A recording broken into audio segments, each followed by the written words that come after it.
Čau visiem! Sveiks, mans mīļais! Paldies, ka esi pieslēdzies, un sveiciens svaigiešanas pasaulē ar Gundegu. Viss par ķermeņa reģenerēšanu un atjaunošanu dziļā šūnu līmenī, izmantojot svaigēšanu, bet precīzāk augļu sogas melons kā pamatu un visu pārējo kā augu valsts svaigēšanu. Šodien mēs parunāsim par mikrobiomu, mikrobioms un kā es to saprotu un kā es to redzu, kā tas strādā dzīvē arī praksē. Pēc tā, ko es esmu redzējusi savā praksē reāli un kas notiek arī manu kolēģu praksē. Mikrobioms vai bioms, ekosistēma. To mēs radām paši. Cilvēks patiesībā sastāv labi, 15% no cilvēka DNS un 90%, patiesībā lielākā daļa vai 90% mēs sastāvam no dažādām baktērijām, sēnītēm, mikroorganismiem. Un tas ir normāli, tāpēc, ka baktērijas un organismi un visādas sēnītes pirms vispār kaut kāda dzīva radība radās. Tas bija pirmā dzīvā radība vispār uz zemes, šīs zemeslodes. Un kā es to zinu? Pirmkārt, to ir jau pētījuši jau zinātnieki, kuri nav subsidētie zinātnieki, bet zinātnieki, kas patiešām pēta antropoloģiju. Bet arī es tīri ejot cauri šim procesam, tātad lietojot arī uzturēšo svaigēšanu, ļoti daudz man informācija vispār nāk pie manis tīri intuitīvi, ja? Un kopumā es varētu teikt to, ka viss šis kanāls ir izveidots tāpēc, ka es vēlos dalīties ar savām sajūtām, ar savu redzējumu, ar to, kas ir mana patiesība, un interesanti ir tas, ka šī patiesība saskan arī ar citu cilvēku, kas darbojās šajā lauciņā patiesību, mums pat nezinot vienam otru. Tak lūk, tātad es vēlos šodien parunāt par tātad biomu. Notiek gandrīz vai karš un cīņa starp tiem, kas ir pat cīņa starp svaigēdājiem. Jau pat tur ir cīņa, jā. Un tas ir smieklīgi, protams, cilvēkam nebūtu par šīm lietām vispār jācīnās un jārunā, būtu jāēd uzturam, tas ir cilvēku sugai piemērot uzturu, un jādara tās lietas, kas dzīvē mums ir paredzēts darīt. Ēdiens ir tikai vispār, reāli tikai, lai mēs varētu kustēties, lai mēs varētu šajā pasaulē vispār veikt kaut ko, jā, dzīvot. Un, mēs ēdam, lai dzīvotu, vai ne? Nevis, lai dzīvojam, lai ēstu, lai gan otrādāk, tas jau ir viss sagriezies otrādāk. Tātad, lūk, mikrobioms. Nesen es noskatījos vienu video YouTube, kur notika starp diviem svaigēdājiem notika reāla cīņa. Un tātad tas vīrietis, kas cīnījās ar to sievieti, kura ir pilnīgi pārliecināta augļēdāja svaigēdāja, viņš tomēr līdz galam augļošanai nepiekrīt. Ja? Un viņa tātad šis arguments ir tāds, ka mums ir jābaro mūsu bioms. Ja? Kam es, protams, varu piekrist, un atkal es gribu atkārtot to, ka es neesmu zinātnieks, es neesmu mediķis, bet man ir ļoti zinātniska domāšana, un man ir ļoti liela interese par to, ko es daru. Jā, man ir liela atbildība arī. Un ar atbildības sajūtu es visā šajā eju iekšā, un esmu pilnīgi pārliecināta, ka tas, ja reiz es to sāku runāt, tas tiešām nāk no manis pašas dziļākajiem dziļumiem, un es esmu pārliecināta, ka tā ir šī patiesība. Ja? Bet, ja tevi tas neuzrunā, ja tev liekas, ka es runāju aplamības, jūs droši varat atsakot, jūs varat iet ārā, neklausīties un ar šo arī izbeigt. Ja? Es runāju to, ko es zinu, kā tas iet caur mani, kā tas tātad tiek translēts caur mani un kā es to izprotu. Ja? Un tā kā es to izprotu, tā es arī strādāju ar cilvēkiem, protams, pamatojoties uz dabas likumu un dieva likumiem, jeb dabas zinātnēm, un tas pierādās praksē, ja, ka tiešām tas strādā. atgriežoties pie bioma, atkal un atkal, es visu laiku aizpeldu kaut kur, atgriežoties pie bioma, bioms ir radīts. Ja? Bioms ir tātad 90% no būtībā mūsu ekosistēma. Un bioms ir radīts ar uzturu, protams. Ja? Bioms ir tas, kas apēd to, ko mēs nevaram, mūsu organisms varbūt nav spējis apēst, sagramot, tīpaši šajā laikā tas ir ļoti aktuāli, bet arī sagramot to, kas ir it kā palicis pāri. Un tas varētu būt tas veselīgais bioms, kas, ja mēs ēdam cilvēku sugai piemērotu uzturu, tad līdz ar to tas bioms būs veselīgs. Ja? Mēs saucam to par ekosistēmu, flora vēl, ja? Un šī flora vai šis bioms, veselīgais bioms, kalpo mums. Ja? Tas ir tas mūsu bioms, kas gādā par mūsu imunitāti, par vitamīniem, dažādiem enzīmiem, ja? To sintezē, rada to atkritumu šķelšanas rezultātā. Es vienu reizi jau runāju par to, ka mūsu zarnu trakts ir komposts, un tas ļoti labi sasaucās ar to video. Aiziet un noskatieties to video. Bet tas bioms, tātad kalpo mums, tas ir tas, kas mums ražo vitamīnus. Visi B-klases vitamīni ir tapuši mūsu zarnās, ja? Enzīmi. Tātad ļoti daudz tiek sintezēta vitamīni. Bet tas bioms, kas veidojies, ir no tā uztura, kas nav cilvēku sugai paredzēts. Un cilvēka organisms cīnās, lai to sagramotu, viņš patiesībā viņu nevar sagramot, ja? Tad nāk palīgā cita veida mikrobi, ja, un baktērijas, kas sagramos to agresīvo uzturu, ja? Un līdz ar to arī šis bioms veidojās agresīvais. Ja? Un kā veidojās tie vitamīni, piemēram, kā veidojās tie enzīmi? Tās veidojās no šo baktēriju purkšķīšiem, varētu teikt pat, ja? Tas arī pat zinātniski izpētīts arī, ja? Tas no viņu pašu atkritumiem veidojās, ja? Bet, ja mūsos nāk iekšā šis agresīvā parazīti, ja? Baktērijas, ja? Tad līdz ar to ja mēs ēdam ēdienu, kas mums ķermenim nav vajadzīgs, mūsu organisms to nesaprot, tad līdz ar to arī tas bioms būs tāds, kas beigās strādā pret pašu organismu. Ja? Mums ar prātu nebūtu jābaro nekāds bioms. Mums ir jāēd tas, ko Dievs ir paredzējis, ko mums uz zemes virsmas ir nolicis, to, ko sugai ir paredzējis, to, ko ēd lielākā daļa un pārsvarā visi dzīvnieki ir svaigēdāji. Nevis pārsvarā, bet visi dzīvnieki ir svaigēdāji. Un ēd to, ko dod daba. Vienīgais cilvēks ir tas, kas savu uzturu termiski apstrādā un novājina mūsu pašu savu zarnu gremošanas traktu, novājina savas zarnas, un tā kā ķermenis ar to netiek, ar šo uzturu netiek galā, ja? Novājina, ko es domāju ar vārdu novājini. Tad, kad mēs lietojam termiski apstrādātu, mēs to ēdienu jau nokājam, enzīmi nokauti. Ja? Tur būtībā ļoti maz ir palicis tieši elektriskas kvalitātes enerģija ir palikusi visai maz.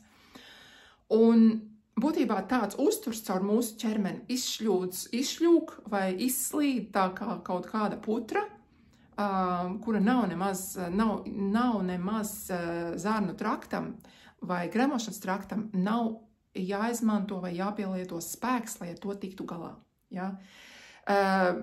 Viss mūsu ķermenis ir elektrisks un sastāv ļoti daudz no muskuļiem. Tātad no muskuļiem daudz kustās, piemēram, zarnu trakts kustās, viņš gremo un tie ir muskuļi, kas strādā. Un tad, kad mēs lietojam termiski apstrādātu šļuru būtībā, ja, mums tas viss tā arī izpeld cauri. Un tad, kad mēs ēdam, piemēram, gaļas, mēs ēdam sierus, tā ir būtībā skābi veicinoša, iekaisuma veicinoša putra, kas iet cauri mūsu ķermenim. Un tā kā tas netiek, zarnu gremošanas trakts, viņš ir iekaisis būtībā, viņš ir atrafējies un viņš ir iekaisis ēdot to uzturu. Un tas pūdē organismu. Protams, ka mēs ieaicinām tādā veidā šīs baktērijas un šos parazītus. Ja? Te es varētu iet dziļi par šo runāt ļoti detalizēti, bet es tādā kopsavilkumā vēlos tā kā parādīt to bildi, ka beigās ir tā, ka cits topiks, jā, pie šī paša, ir tāds, ka mēs nemaz nezinām, kādi mēs patiesībā esam. Mēs nemaz nezinām, kāds patiesībā ir šis bioms ar nosacījumu, ja cilvēks ēd cilvēka sugai paredzētu uzturu, ar nosacījumu, ka ir sakārtots zarnu gremošanas trakts, ir sakārtots izvadu orgānu sistēma, nevainojami strādā endokrīnā dziedzaru sistēma, kas tātad diktē visu pārējo orgānu darbību, ja, visas sistēmas ir atkarīgas no endokrīnā dziedzaru sistēmas. Un es pilnīgi varu pieņemt, un es pilnīgi jūtu arī pēc tā, kā mani klienti, ejot pie ārstiem, pārbaudot asins analīzes, taisot asins analīzes, redz, ka uz augļiem un svaigēšanu ir šīs asins analīzes normālas. Ja? Un īstenībā varētu vēl apstrīdēt šos mērījumus, jo, ja, kā es iepriekš teicu, mums viss organismā strādā perfekti, mums vairāk organisms nesintezē, viņam nebūs nepieciešams, piemēram, B12. Kas ir B12? B12 ir pārsvarā gaļēdājiem, tāpēc, ka B12 vitamīns rodas tieši no gaļas mikroorganismiem. Ja? Tie mikroorganismi, kas mūsu ķermenī nāk palīgā šķelt gaļu, ko mēs nevaram, mēs neesam domātais gaļu. Un līdz ar to ir vajadzīgs šis B12 tieši konkrēti šim organismam, kas ēd tieši to uzturu. Ja? Bet tā kā lielākā daļa cilvēku ēdam, mēs vienādi visi ēdam. Ja? Mēs zinām, ko lielākā daļa cilvēku pērk veikalos, kas tiek tā kā veicināts ēst. Un līdz ar to no tiem cilvēkiem, no šīs sabiedrības daļas, un patiesībā no neveselās sabiedrības daļas, tie, kas ir pārsvarā, viņi nav veseli tie cilvēki, ja viņi iet pie ārsta, ja? Ir izvilkts vidējais aritmētiskais, ko nozīmē vesela cilvēka organisms. Bet ja tu ēd cilvēku sugai nepiemērot uzturu, tavs organisms jau a priori nevar būt vesels organisms. Ja? Jo, ja tu paskaties kaut vai dzimtā atpakaļ, un ja tev kaut vienām cilvēkam dzimtā, vai, teiksim tā, mums ir kaut viena slimība iet līdzās cauri visiem dzimtas tā kā pēctečiem, ja? Tad mēs nevaram runāt par veselu organismu. Un tas organisms jau uzreiz diskvalificējās, tiek diskvalificējās, tikt uzskatīts par to, par piemēru, kā jābūt, kādam jābūt ir ķermenim, kādam jābūt ir, piemēram, normām organismā. Un tīpaši vitamīnu normas, jā, kad man ir cilvēki, kuriem B12 vienkārši aiziet vispār griestos, ir tādi, kuriem pavisam nav, D vitamīns nav, bet tai pašā laikā, arī par D vitamīnu runājot, D vitamīns nebūs tiem, kas dzīvo tātad ziemeļu platuma grādos, kur nav saule, un mēs lielāko daļu savu dienas daļu vienalga pavadam iekšā. Un ķermenim tiek dots tas, kas ķermenim ir vajadzīgs. Ja? Ir vajadzīgs, lai kontra pastāvētu vidi. Ja jūs saprotat, ko es ar to domāju. Ķermenis sintezē tās vielas, lai kontra pastāvētu, lai harmonizētu, lai liktu pretpolu pretīs tai vidē, kurā viņš atrodas. Un ko es ar to domāju? D vitamīns pēc būtības aizsargā ķermeni pret saules radiāciju. Tas ir lipīds, viņš ir balstīts uz lipīdu bāzes. Protams, ka D vitamīns arī strādā un palīdz pie kalcija vielmaiņas. Ja? Tas ir veselīgs kauliem. Protams, ka mums viņš ir vajadzīgs, ja? Bet mums viņš ir vajadzīgs tik, cik mums ķermenis to sintezē un tik, cik mums daba to dod. Bet atkal ar noteikumu, ja mēs ēdam sugai piemērot uzturu. Un cilvēks, mums cilvēkiem visiem un arī augiem un dzīvniekiem mums ir vajadzīgs saule, mums ir vajadzīga dienas gaisma. Nezinu es nevienu cilvēku, kurš sēž, ir varbūt tādi, jā, kuriem ir depresija, kas sēž caurām dienām, mēnešiem, gadiem un neredz dienas gaismu. Tie varbūt ir varbūt cietumā kaut kāds ir tāds, ja. Tāds cilvēks noteikti sāks slimot, ja, jo tāpēc, ka viņam nebūs šis saules gaisma, nevis tāpēc, ka viņam tas D vitamīns nav, bet viņš vienkārši saules gaisma ir vajadzīga. Un tad, kad mēs ejam ārā saules gaismā, notiek šī kontrasintēze. Tātad ir saules gaisma, mums ir vajadzīgs, lai aizsargātos, ja tiek veidots šis D vitamīns. Ja? Un tas ir tikai viens D vitamīna piemērs. Un tad, ja mums viņš pēc kaut kādām normām neatbilst, visi ir panikā, sāka rīt šos D vitamīnu vienkārši kaudzēm un B vitamīnu rī un C vitamīnu. C vitamīns īstenībā vispār sacietina artērijas. Un tāpēc, kāpēc sacietina? Tāpēc, ka ja mēs būtu bāziski ķermeņi, ja, mēs neesam bāziski. Mēs esam sev padarījuši par acidozi ķermeņiem. Un acidozes vidē vai skābā vidē vai vidē ar zemāku pH, asins nekad nav zemes, nevar būt zema pH, citādi mēs nebūtu vairs dzīvi, ja? Bet skābā vidē, ja, ķīmiski skābā vidē, viss sacietē, viss koagulē, viss apstājās, paliek sauss, beidzās kustība. Ja? Es ceru, ka jūs saprotiet šo, un ja jums nav kaut kas skaidrs, lūdzu rakstiet komentāros zemāk. Jautājiet, pakomentējiet, kāda jums ir pieredze, un man ir interesanti vienkārši dzirdēt arī jūsu skatījumu, un mēs pacelsim šo tēmu, parunāsim, varbūt kādā laivā pieslēgsimies, un par šīm lietām ir jārunā, lai būtu šī skaidrība. Un visu šo garo ierakstu, ko es šobrīd veltu tieši mikroorganismiem, ja, jeb ekosistēmai, ir tas, ka mēs līdz galam nezinām, pēc kādas ekosistēmas vadīties, ja mēs lietojam sugai piemērot uzturu, un tie ir augļu, ogas, melonas, salāti. Protams, ka ir arī sēklas, rieksti, ir arī zaļumi, ja, bet būtībā tas ir šis pamats. Tas ir radikālais pamats, un es dzīvoju cits to uzskatīs par radikālu dzīvi, un tas ir ok, un es nevienam nesaku sekot man, bet es eju šo dzīvi, lai izpētītu un saprastu un nestu šīs atziņas, ko es pati arī sāku reāli saprast, arī mācoties arī no saviem līdzcilvēkiem. Un mēs nezinām patiesībā, kāds ir šis mikrobioms, jo mūsu ķermenis šajā pasaulē atnāk jau ar gēnu kodu, ja, ar to atmiņu, ar šo kultūras atmiņu, pirmkārt, ēšanas kultūras atmiņu. Un ar to biomu mēs arī ienākam šajā pasaulē. Un tad mēs sakam, nē, mums ir vajadzīgs ēst to sieru, mums ir vajadzīgs, jo tāpēc, ka mums savādāk nebūs tie vitamīni. Jā, tāpēc, ka mēs esam ienākuši ar šo bagāžu, ar šo ģenētisko atmiņu, un tāpēc mums tā ir jāēd, bet mums šis uzturs, paskatoties atkal ģenētiski, paskatīties dzimtā, kādi paliek ap gadiem 40-50 mūsu senči, tad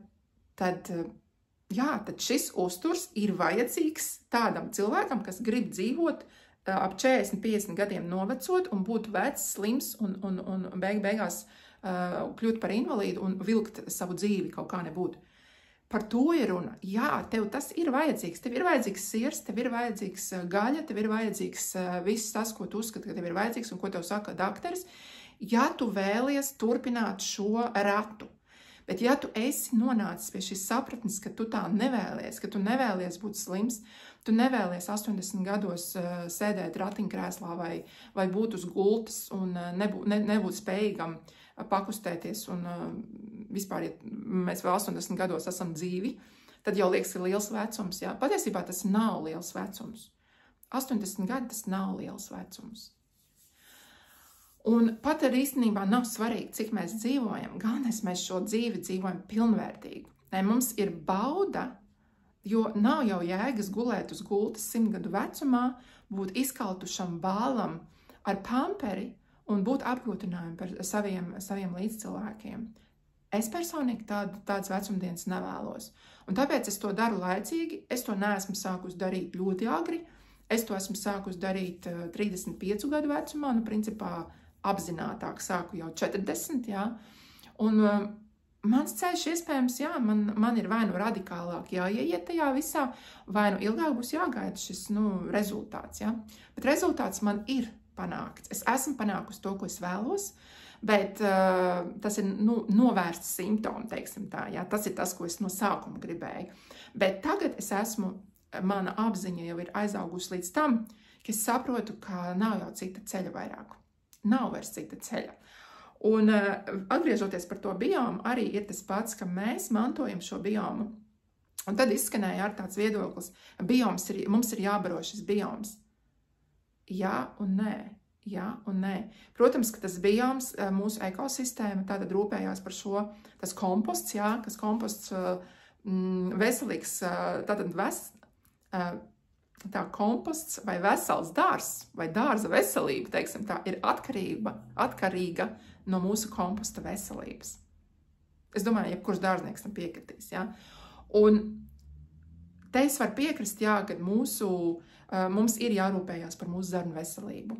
Bet mēs par to varam rūpēties, pirmkārt, uzsākot šo ceļu, mēs iztīram zarnas, jā. Mūsu mērķis, kā nu kuram tas iet, kādā ātrumā, cits vienkārši aiziet svaigajā, viņam nav nekur jāsteidzās, viņš var iet 5 gadus ēst svaigo, viņš lēnām viņu iztīrīs to savu biomu, savu zarnu traktu. Cits grib ātrāk, citam ir problēmas, citam nav laika gaidīt. Tādi cilvēki iet uzreiz augļos iekšā, tādi cilvēki iet uzreiz sulās iekšā, jā. Un mēs izdaram šo pārmetienu, jā, mēs iztīram šis zarnas, jā. Un tad mēs veidojam atkal no jauna šo biomu, ēdot sugai paredzētu uzturu. Jā, tad mēs varam ēst arī sēklas, riekstus mēs varam ēst. Ļoti daudz ir ko ēst patiesībā cilvēkam, kā svaigajā, augu valsts svaigēšanā. Piemēram, reģeneratīvā detoksa laikā mēs sēklas un riekstus nelietojam, tāpēc, kad mūsu uzdevums ir attīrīt, tātad ķermeni attīrīt no proteīniem, no olbaltumvielām, kas ir sveši ķermeņi. Tās olbaltumvielas, kas ir apēstas, kas ir sveši ķermeņi. Mums ir pašiem savas olbaltumvielas, ko sintezē aknas. Aknu uzdevums ir taisīt mūsu pašu olbaltumvielas. Un mūsu uzdevums ir dot nevis olbaltumvielas, lai to darītu, bet gan aminoskābes. Jo olbaltumvielas sastāv no atsevišķām aminoskābēm, ja? Tāda aminoskābu ķēdītes. Un mums ir jādod šis aminoskābs. Un augļos, ogās, melonais, salātos, dārziņos, riekstos, zaļumos, ārstnieciskajos augos ir visas šīs vielas, ir minerāli, ir sāļi, ir šīs olbaltumvielas, ir šīs taukskābes, tauki, ir ogļhidrāti, ogleklis. Tas viss tur ir. Ja mēs to nespējam absorbēt, mēs to nespējam uzņemt, mums ir jāskatās sevi, mūsos pašos ir šī problēma. Mūsu zarnu traktā ir problēma. Ja kāds uz augļiem paliek tievs kā skelets, viņam ir problēma ar zarnu traktu, viņam ir jātīra zarnu trakts, viņam ir jāiet vispār sulās un tur jāpaliek uz kādu laiku. 30 dienas, 60 dienas, jā, pat 90 dienas. Ir cilvēki, kas 120 dienas ir tikai sulās, lai iztīrītu to visu, jā. Bet atkal es to neiesaku darīt pašam uz savu galvu. Ir ļoti tomēr svarīgi, lai ir kāds zinošs cilvēks, kas var līdzās pakomentēt un pabalstīt, jā. Un meklēt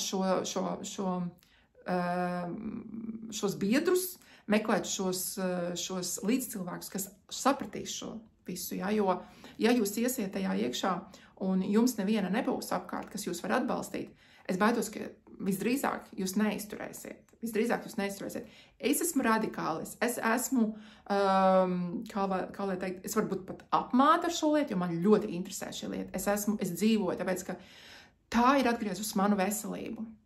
Es patiešām biju uz sabrukšanas robežas vienā brīdī, reāli. Un es jau teicu, ar mani var nesalīdzināt, tāpēc, ka ar šis mindsets, kas ir man, nebūs daudziem cilvēkiem, ja? Un es sevi nelieku ne augstāk, ne zemāk, vienkārši man tāds ir, un es esmu no tiem, kas var būt ļoti motivēta un ļoti fokusēta un apmāta ar to lietu, ja? Vai es nezinu, vai tas pat pareizais vārds apmāts.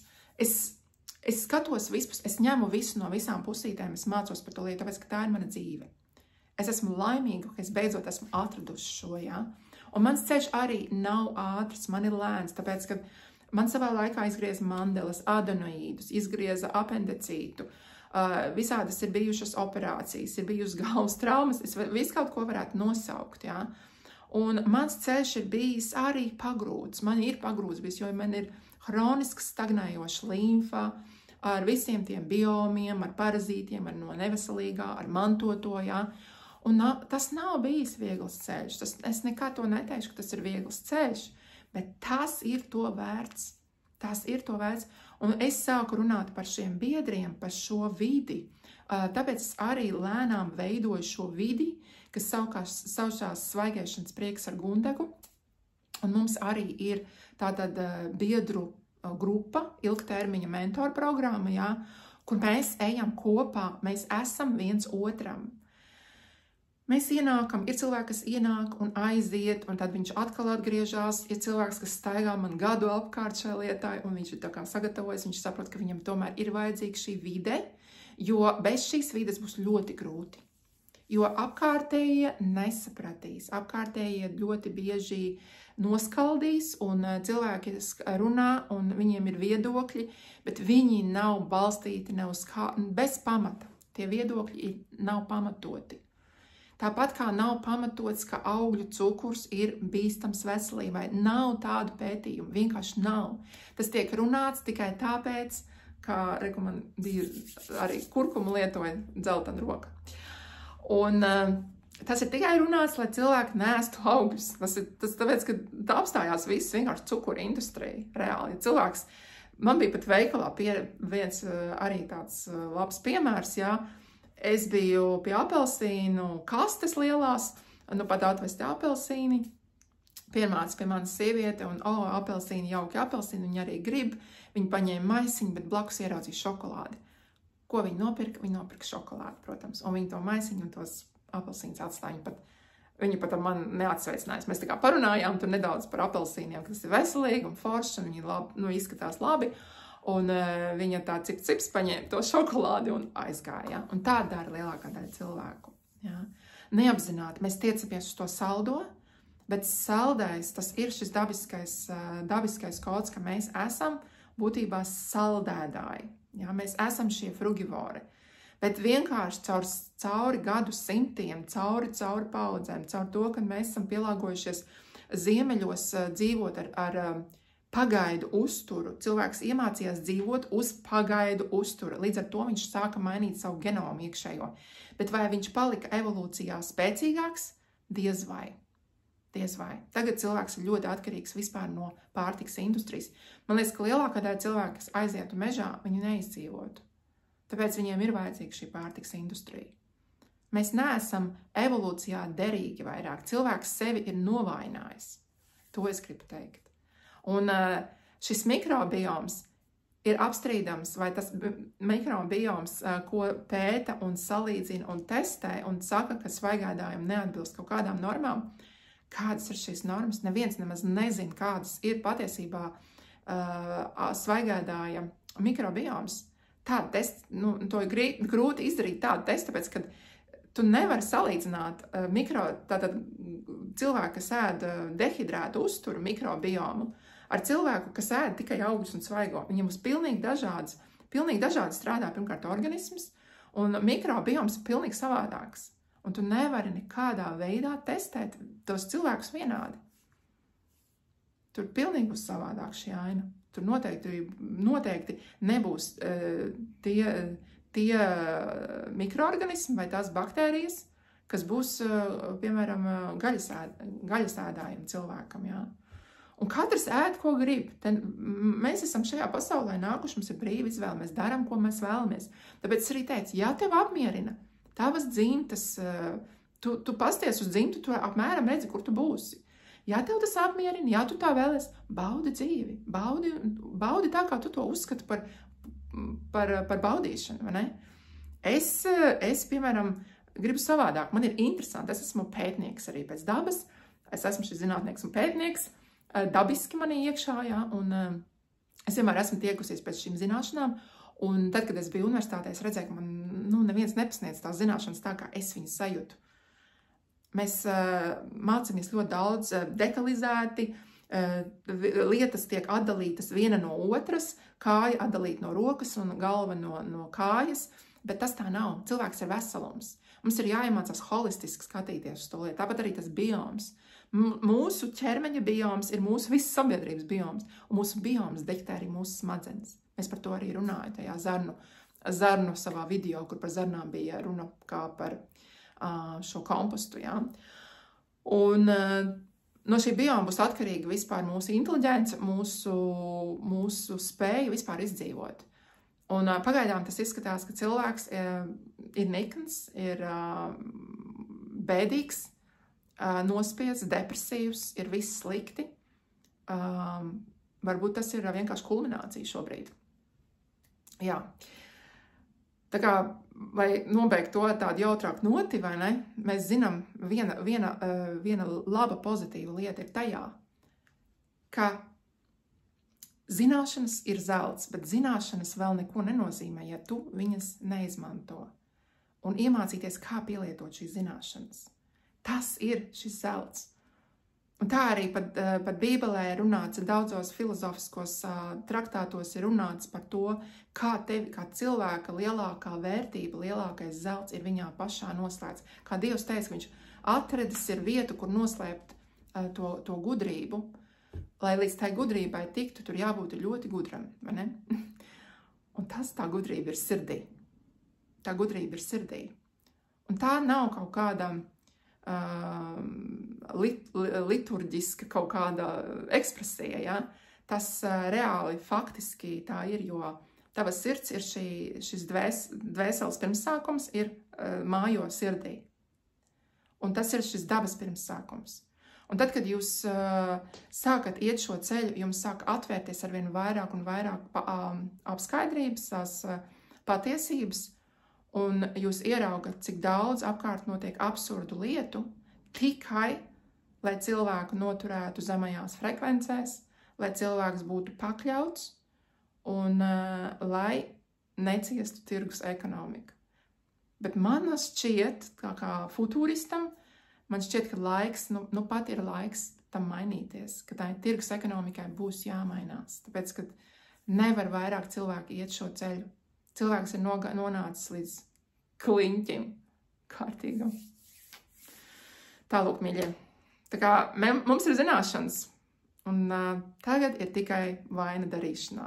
Tā kā, ja tu vēlies strādāt ar mani, pievienojies mūsu grupai, mums ir ilgtermiņa grupa, pagaidām tā ir 35 eiro mēnesī, bet tas ir tiešām ilgtermiņa, tev jāsaprot to, ka tas ir ilgtermiņa darbs, tur ir dažādi tātad ļoti daudz informācijas. Tur ir dažādi padomi, kā kaut ko darīt un kā iet uz priekšu, kādas mums ir tikšanās katru nedēļu Zoomos, mēs viens otru atbalstam, un tas tiek attīstīts, tas tiks padziļināti veidots kā mērķiecīga